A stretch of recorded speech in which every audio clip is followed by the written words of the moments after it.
Good morning, नमस्कार। आप देख रहे हैं इंडिया न्यूज। सबसे पहले देश, आपके साथ मैं रचना बंसल। सीधा आपको तस्वीरें दिखा देते हैं। प्रधानमंत्री नरेंद्र मोदी इस वक्त पैरालंपिक खिलाड़ियों से मुलाकात कर रहे हैं, मिल रहे हैं। जब टोक्यो में गोल्ड लेके आए तो आपने प्रॉमिस लिया था कि ऐसे ऐसे 2 गोल्ड और चाहिए मेरे को। तो ये दूसरा सर आपके लिए।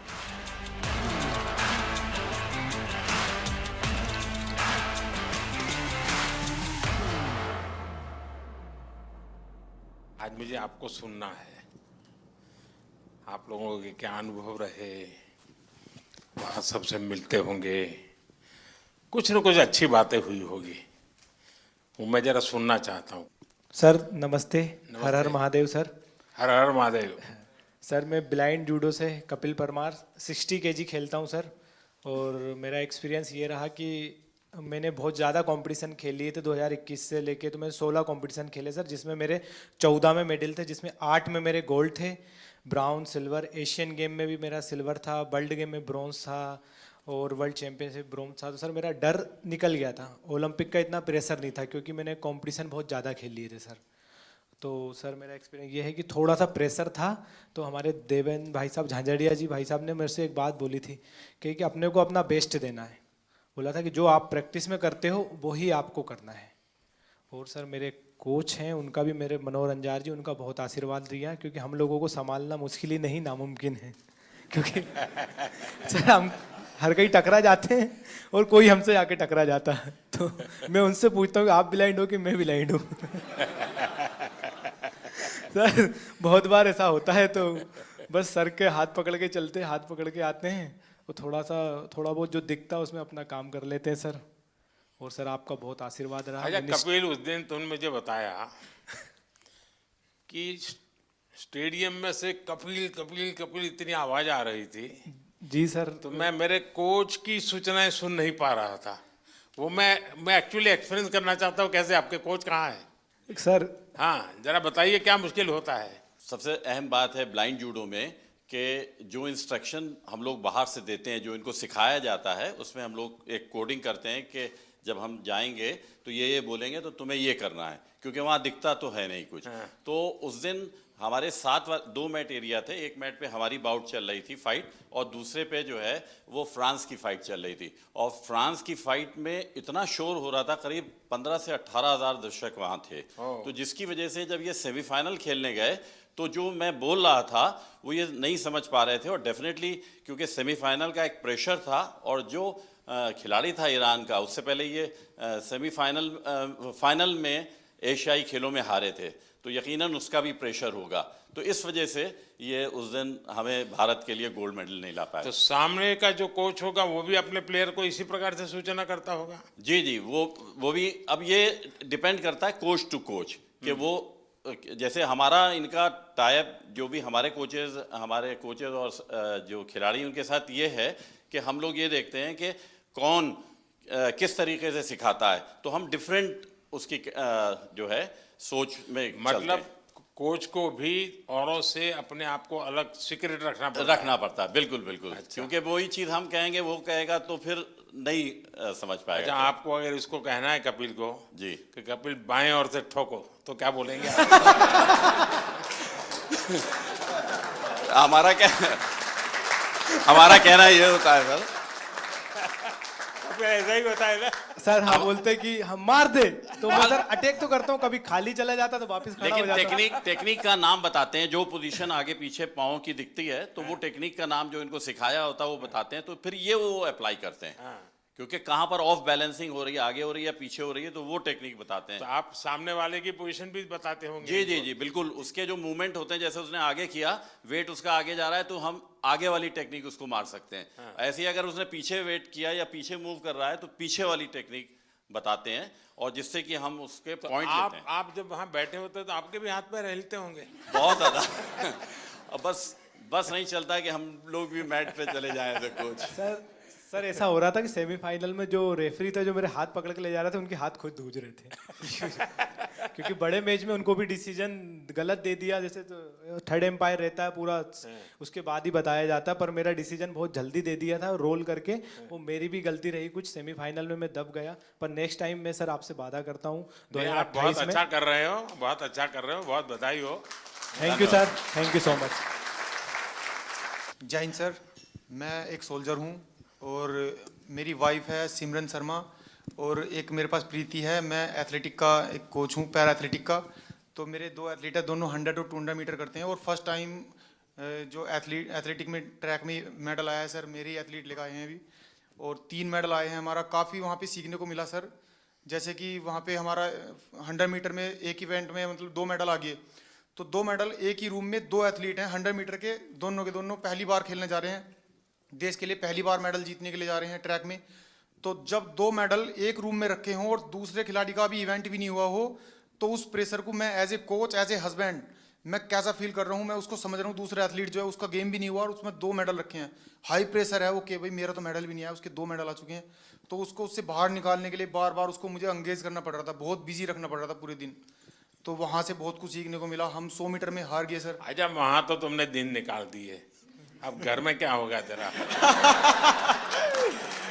है सिमरन? सर ये जितना अच्छा बन के दिखा रहा है इतना है नहीं। जब हम यहाँ पे आए थे तो यहाँ से जाने से पहले बात हुई थी, एक्चुअली हम दोनों में ये बात होती थी कि ट्रैक को पहला मेडल कौन देगा। तो फिर जब इवेंट लिस्ट आई तो उसमें पता चला प्रीति का इवेंट पहले है, तो हम श्योर हो गए थे कि पहला मेडल तो यही देगी। तो जब हम यहाँ पे आए तो उससे पहले ये गज्जू मतलब ये कोच बोल रहे थे कि तुम्हें 1 महीने का रेस्ट दिया जाएगा। फिर उसके बाद जब अभी हम यहाँ पे आए, अभी हम सुबह ही बात चल रही थी, तो सुबह मेरे से बोल रहे थे कि एक वीक का रेस्ट मिलेगा और उससे ज़्यादा का नहीं मिलेगा। तो मैंने बोला क्यों नहीं मिलेगा, तो बोल रहे ब्रॉन्ज मेडल पे इतना ही मिलता है।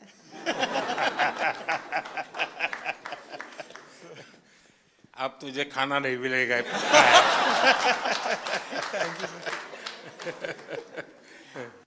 ये मेरा तीसरा पैरालंपिक था। मैं पिछले में भी आपसे मिला था, आपने मुझे बहुत मोटिवेट किया था, लेकिन शायद इस बार भी थोड़ी कसर रह गई। मैं रियो पैरालंपिक में भी चौथा था, टोक्यो में भी चौथा था, इस बार पेरिस में भी चौथा हो गया सर।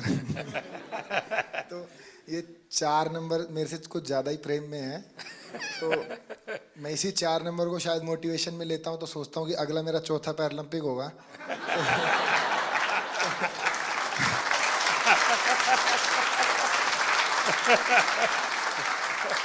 तो शायद चौथे में मैं कुछ करूं।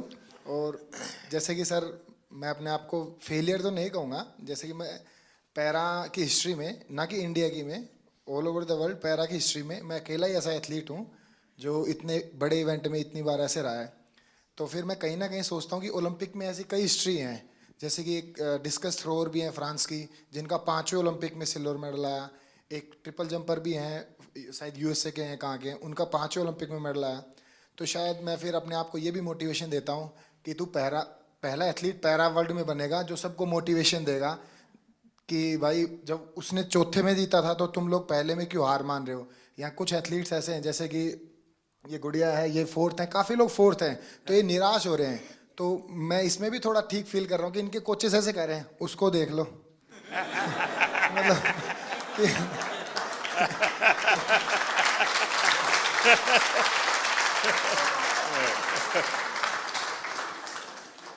देखिए, मैं समझता हूँ कि आपका ये जो जीवन की तरफ देखने का दृष्टिकोण है ना, वो शायद आपकी सबसे बड़ी ताकत है।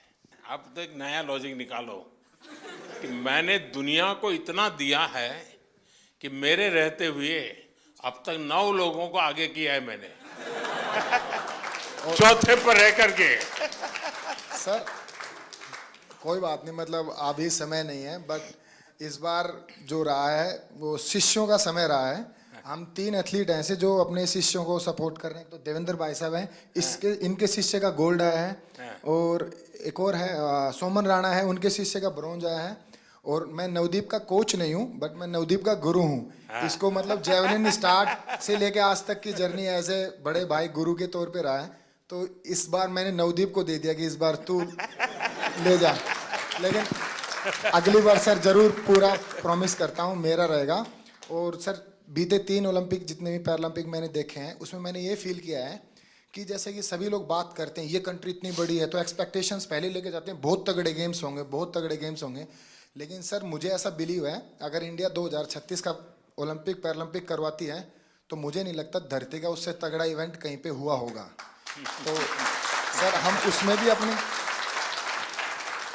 उसमें पूरी कोशिश करेंगे कि बुढ़ापे में भी देवेंद्र भाई साहब को एक आइडल मानते हुए अपने 8 गोडों को बचाते हुए उसमें कोशिश करेंगे उसमें भी खेल पाए। नहीं, आपका जीवन के तरफ देखने का एक दृष्टिकोण है, ये अपने आप में बहुत ही इंस्पायर करने वाला है कि भाई मैं आगे भी कुछ करूंगा और करके रहूंगा। मैं आपको बधाई देता हूं। Thank you sir. नमस्कार जी। मैं मेंटल कोच हूँ राधिका सिंह, शूटिंग टीम के साथ। और आप कह रहे थे कि अपना हमारा एक्सपीरियंस शेयर करें। और सबसे ज़्यादा ज़रूरी है एक ग्रुप की मोहब्बत एक दूसरे के लिए। तो शूटिंग टीम में कोई एक दूसरे से compete नहीं कर रहा है, सब अपने आप से compete कर रहे हैं, तो वो आगे बढ़ रहे हैं।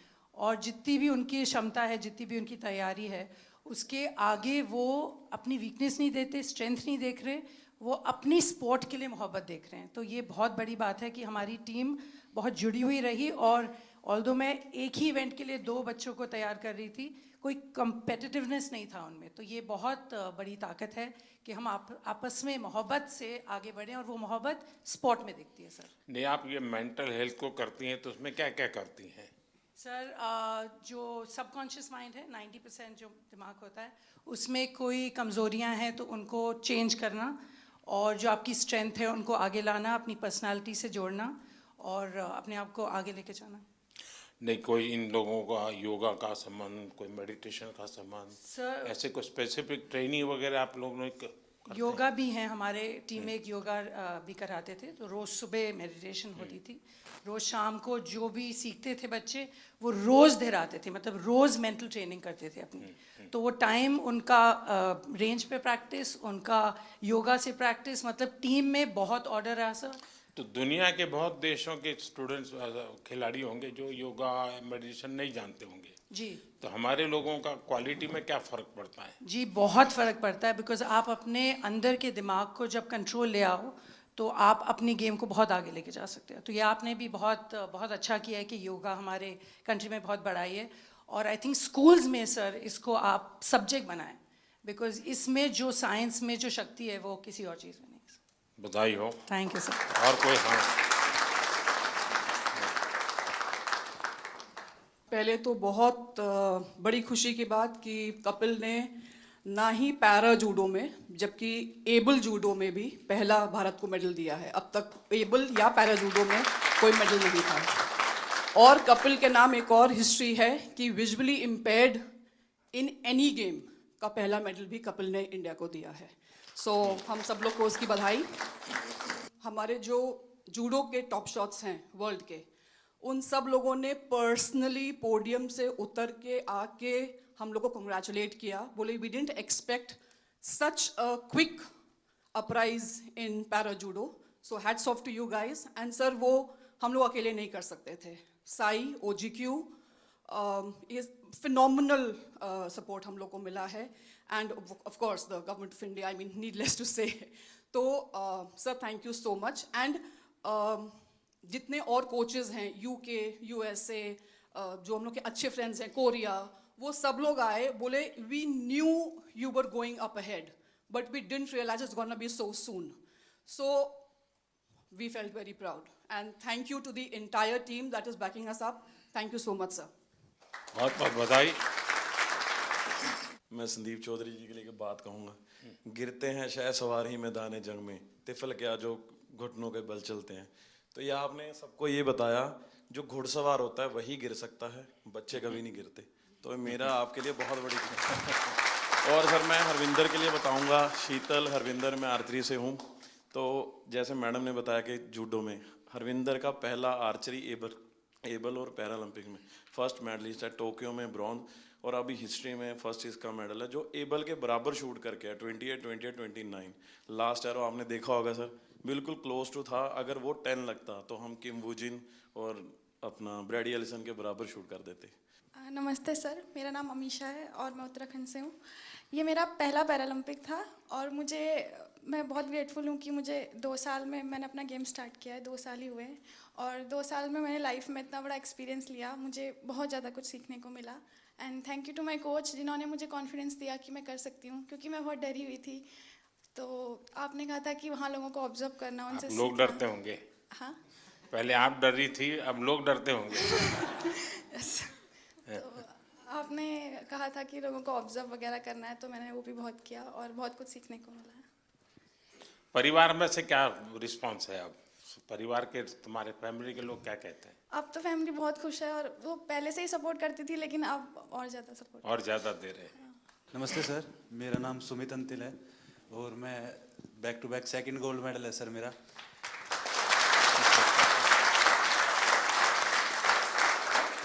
मेरे को अभी याद है सर, जब टोक्यो में गोल्ड लेके आए तो आपने प्रॉमिस लिया था कि ऐसे ऐसे 2 गोल्ड और चाहिए मेरे को।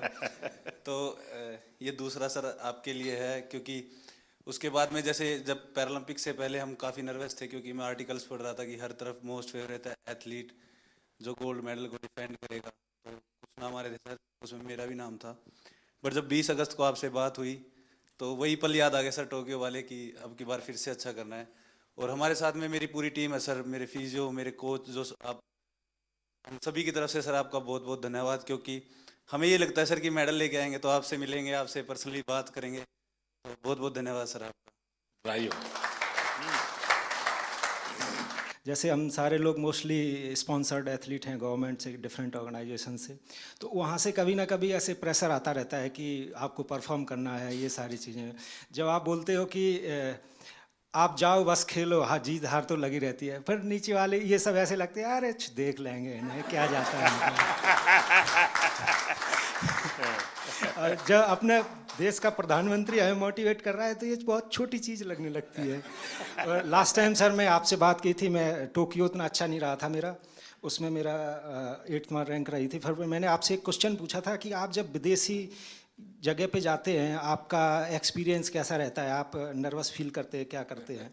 तो जो आपने जवाब दिया था कि आपके साथ आप पूरा देश एज ए रिप्रेजेंट करते हो तो आपको कॉन्फिडेंस, ये सारी चीज़ें, तो इन्हीं सब चीज़ों के साथ आज इस बार मैं भी गया था, तो सारी चीज़ें हमें ऐसे एकदम कॉन्फिडेंस दे रही थी। वो सब लास्ट टाइम जैसा प्रेशर नहीं था, मैं अपने आप को कॉन्फिडेंट फील कर रहा था। और हमारी टीम ने, गवर्नमेंट ने, हमारे कोच साहब ने, सब लोगों ने बहुत अच्छा सपोर्ट किया और ये कॉम्पिटिशन खेल के सर बहुत मज़ा आया sir. Thank you sir. Sir नमस्कार। जो मैंने 16 साल से तपस्या की थी और कहीं ना कहीं मेरा स्टूडेंट है धर्मवीर, जिसका गोल्ड मेडल आया है। हम दोनों आपस में एक दूसरे के कंपटीटर भी हैं और उसको मैं खुद ट्रेनिंग करा के लेके आया। तो कहीं ना कहीं आपसे बात हुई थी 20 तारीख को, तो ये लगा था कि बहुत पॉजिटिव एक वाइब आई थी कि आपको अपना बेस्ट करना है। और एक कोच के लिए इससे बड़ी बात नहीं हो सकती कि हम, शायद मैं अकेला ही एथलीट होऊंगा वर्ल्ड में जो अपने स्टूडेंट के साथ कंपटीशन कर रहा था ग्राउंड में। और कहीं ना कहीं मेरी तपस्या सफल हुई सर धर्मवीर के मेडल से। और इसमें बहुत बड़ा कंट्रीब्यूशन रहा सर हम लोगों की टीम में, क्योंकि हमारी सबसे सीवियर डिसेबिलिटी है। तो साई ने और मिनिस्ट्री ने जो डिसीजन लिए, हम लोगों के सपोर्टिंग स्टाफ में आदमी बढ़ा के, वहाँ बल्कि 33% का ही रेशो था कि 33% ही लोग अंदर रह सकते हैं सपोर्टिंग स्टाफ में। तो देवेंद्र भाई जी ने बहुत अच्छा डिसीजन लिया, उसको रोटेशन में करते रहे। जब हमारे इवेंट आए, हमारे लोगों को अंदर ले आए और दूसरे लोगों को बाहर कर दिया, तो बहुत अच्छा कम्बिनेशन हुआ उसका। और यही फ़ायदा हुआ कि सर हमारे इतने मेडल आए। साई का भी जैसे हमारे खाने का था, वहाँ इंडियन फूड की बड़ी प्रॉब्लम थी और वेजिटेरियन के लिए बड़ी दिक्कत थी।